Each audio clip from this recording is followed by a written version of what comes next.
water. We live in a watery world. We ourselves are almost all water.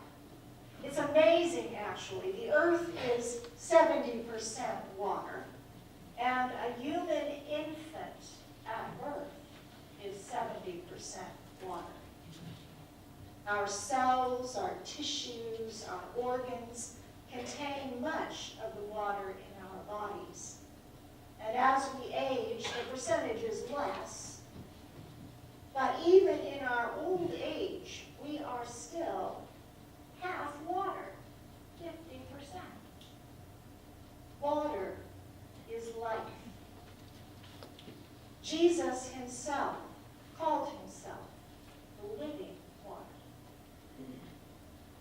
And today is the day we remember that Jesus stepped into the River Jordan and insisted that he be submerged under the water in baptism by John, known as the Baptist. So what does the water in baptism represent? If we remember some of those stories we shared with the younger church at the beginning of the service today, we might remember, first of all, creation. Now, according to Genesis, in the beginning, the world was covered with water. Present at creation was the Spirit who blew over those waters, and Christ, the living Word, through whom all things were created. And God, the triune God, spoke our magnificent world into existence. But it started with water. Water, baptism, creation. Now Jesus, thousands of years later, not surprisingly, demonstrates that he has power over creation. To calm the fears of his friends, he calms the stormy seas. And again, in order to reach them during a dark, stormy night after a day filled with a great deal of sadness and grief. You remember, it was the day that he learned that John the Baptist had been murdered. That day, he walked across the water to their boat to comfort. Jesus loved those disciples. And he was willing to break the laws of physics out of love for them. They were his brothers in ministry on earth. And they were God's children with him together. Water.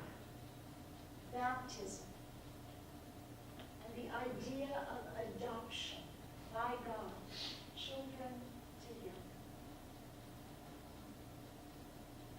Water, which encases every preborn baby, breaks just before the birth process begins. On the night of Jesus' birth, there would have been those birth waters signifying the arrival of his miraculous new life. Just as there is a rush of birth water announcing all miraculous new life. Water, baptism, new life, and renewal. When Jonah is swallowed up by the big fish and held down under the water, he has time to reconsider the choices he has made in his life, choices of disobedience.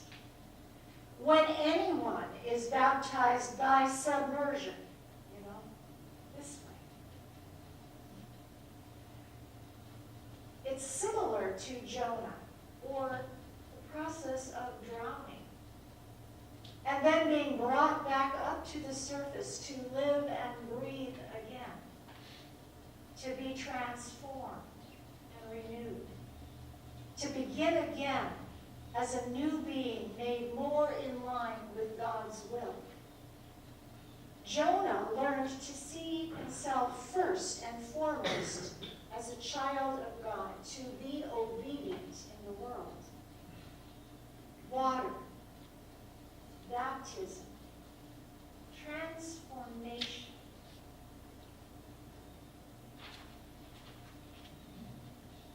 Now when Joshua and the people of Israel cross the river Jordan, they too have to put their feet in the water. First, though, they were told to build small Ebenezers, small monuments of stone. That's what that little symbol meant on the pictures the kids showed you. Small little monuments of stone to mark the moment, this important moment. They stacked the stones on the banks of the river and in the middle of the river. And when they cross the river, they're also transformed. On one side of the river, they are enslaved people, still carrying the mark of enslavement from Egypt. But on the other side of the river, they are different. On this side, they have no hope, except the promises of Yahweh their God. But when they cross the river, they are home. They have a home.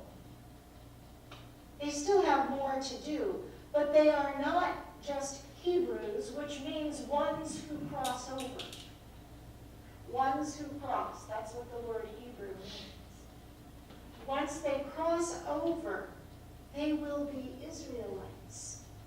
They will be a nation and they will be people of God.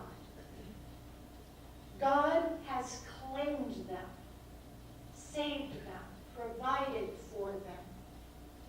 They are God's people. Water, baptism, and community.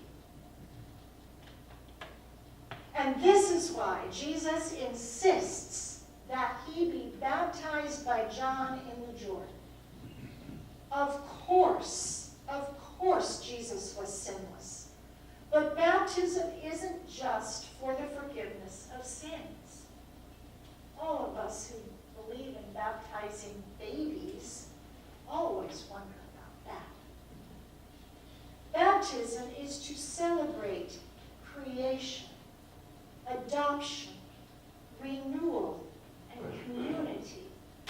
And most of all, we are baptized for the same reasons that Jesus tells John he must be baptized. Jesus wants to be obedient to the will of God. Baptism is desired of us by the God who provides for us and loves us. Therefore, in loving response, we trust God and we obey God. My dear brothers and sisters, every time we trust God, obey God's will, when it's easy for us, and especially when it's hard, especially when we are sure our pride and our ego might be taking a hit by following the godly thing. When we remember Jesus being baptized there in the Jordan with all those sinners, quietly and humbly, out of obedience, and for all those other reasons, then we remember that we have his good example today. And we remember that that's the example we must follow. Listen then for God's voice quietly whispering to you that you are a beloved child of God, claimed by God, with whom God is well pleased. Whenever we do the hard thing for us, like Jesus did, we are claimed as beloved children